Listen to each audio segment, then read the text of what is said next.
시청자 여러분 안녕하십니까? 계속해서 대구 경북 소식 전해드리겠습니다. 대구와 경북 지역은 오늘 구름 많은 가운데 울릉도와 독도에는 밤까지 30에서 80mm의 비가 오겠습니다. 오늘 아침 최저 기온은 대구 16.9도, 구미 16.4, 안동 15.6도까지 떨어졌습니다. 낮 최고 기온은 대구 27도, 구미 포항 26, 안동 25도로 어제보다 조금 높겠습니다. 내일은 대구의 아침 기온 19도, 낮 최고 기온은 28도까지 오르겠습니다. 국방부가 성주군의 사드 배치 제3후보지 3곳을 선정하고 현장 실사를 시작한 가운데 어제 김천에서 대규모 촛불 문화제가 처음으로 열렸습니다. 남녀노소 많은 시민들이 촛불을 들고 사드 배치 반대 목소리를 높였는데요. 직접 현장을 다녀왔습니다. 사드 배치 제3후보지 논란이 일고 난 뒤 처음으로 김천시청 광장에서 대규모 촛불 집회가 열렸습니다.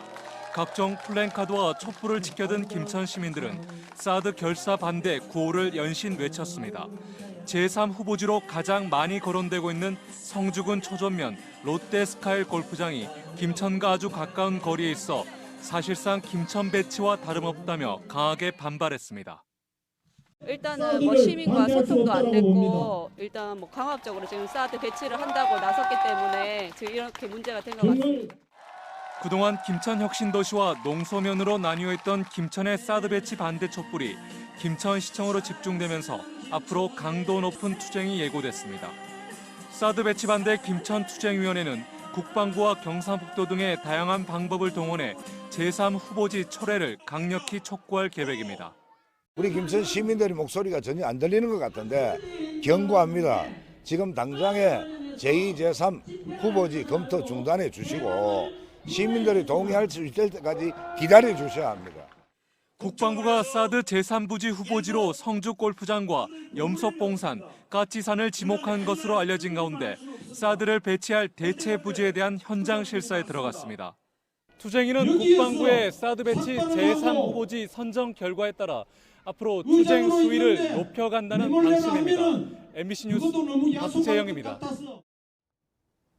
추석 연휴를 맞아 대구시가 시민들의 안전을 위해 추석 당일에는 의료기관을 20개 지정해 운영하고 120 달구벌 콜센터를 통해 응급의료기관, 교통정보 안내 등을 제공할 계획입니다.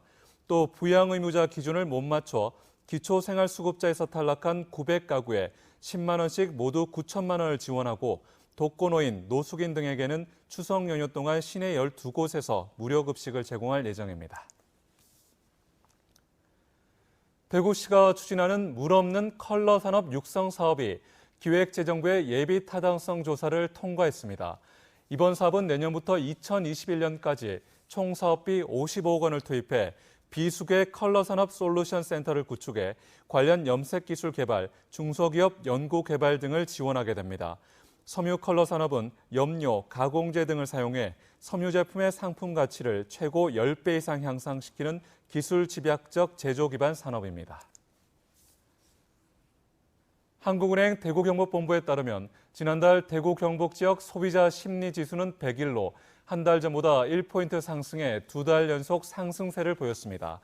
가계 수입 전망 지수는 지난달보다 낮았지만 소비 지출 전망은 지난달보다 높았으며 경기 전망 지수와 취업 기회 전망 지수도 지난달보다 높게 나타나는 등 경제 상황에 대한 소비자들의 심리가 낙관적인 것으로 분석됐습니다.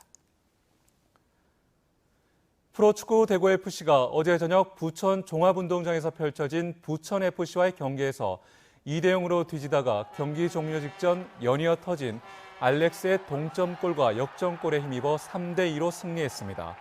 어제 승리로 3위에 오른 대구는 2위 부천을 승점 1점 차로 추격한 가운데 오는 주말 충주를 홈으로 불러들여 연승에 도전하는데 대구문화방송은 이 경기를 토요일 오후 4시부터 생중계 방송할 예정입니다. 대구 지역 저소득층 여성 청소년에게 여성용품이 무상으로 지원됩니다. 대구시와 인구보건복지협회는 교육급여를 제외한 생계, 의료, 급여 기초 생활수급 가정의 여성 청소년들에게 3개월 분량의 여성용품을 무상으로 지원한다고 밝혔습니다. 신청은 각 구군청 홈페이지나 보건소에 직접 방문해 할 수 있습니다. 대구시가 오는 2020년까지 32개 사업에 1조 2천억 원을 투입해 초미세먼지를 20% 감축하는 종합대책을 발표했습니다.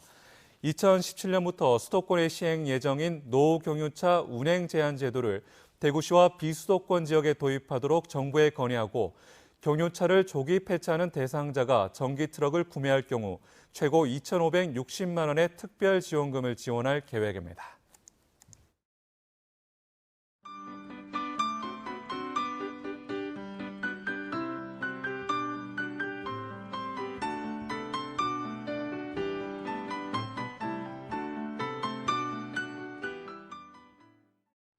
일교차 큰 날씨가 이어지고 있습니다.